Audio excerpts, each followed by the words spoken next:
હરિયાણામાં હત્યા કેસના આરોપીને ગુજરાત એટીએસે ઝડપી પાડ્યો છે। રોહિત ગોતારા નવીન બોક્સર ગેંગના શૂટરની ધરપકડ કરવામાં આવી। એટીએસે કચ્છના ગાંધીધામમાંથી વિકાસ ઉર્ફે ગોલુની ધરપકડ કરી છે। રાપરમાં એક કંપનીમાંથી વોન્ટેડ આરોપી વિકાસની ધરપકડ। વિકાસની સાથે દિંકેશ ઉર્ફે કાલી પરમાનંદ ગર્ગની પણ ધરપકડ કરવામાં આવી છે।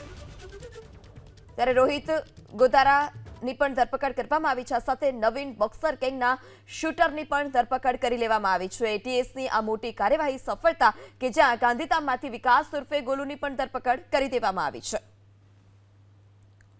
હરિયાણામાં હત્યા કેસના આરોપીને ગુજરાત એટીએસે ઝડપી પાડ્યો છે। રોહિત ગોતારા નવીન બોક્સર ગેંગના શૂટરની ધરપકડ કરવામાં આવી।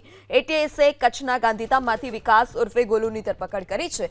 રાપરમાં એક કંપનીમાંથી વોન્ટેડ આરોપી વિકાસની ધરપકડ। વિકાસની સાથે દિંકેશ ઉર્ફે કાલી પરમાનંદ ગર્ગની પણ ધરપકડ કરવામાં આવી છે। ત્યારે રોહિત ગોતારા ની પણ ધરપકડ કરવામાં આવી છે। સાથે નવીન બોક્સર ગેંગના શૂટરની પણ ધરપકડ કરી લેવામાં આવી છે। એટીએસની આ મોટી કાર્યવાહી સફળતા કે જ્યાં ગાંધીધામમાંથી વિકાસ ઉર્ફે ગોલુની પણ ધરપકડ કરી દેવામાં આવી છે।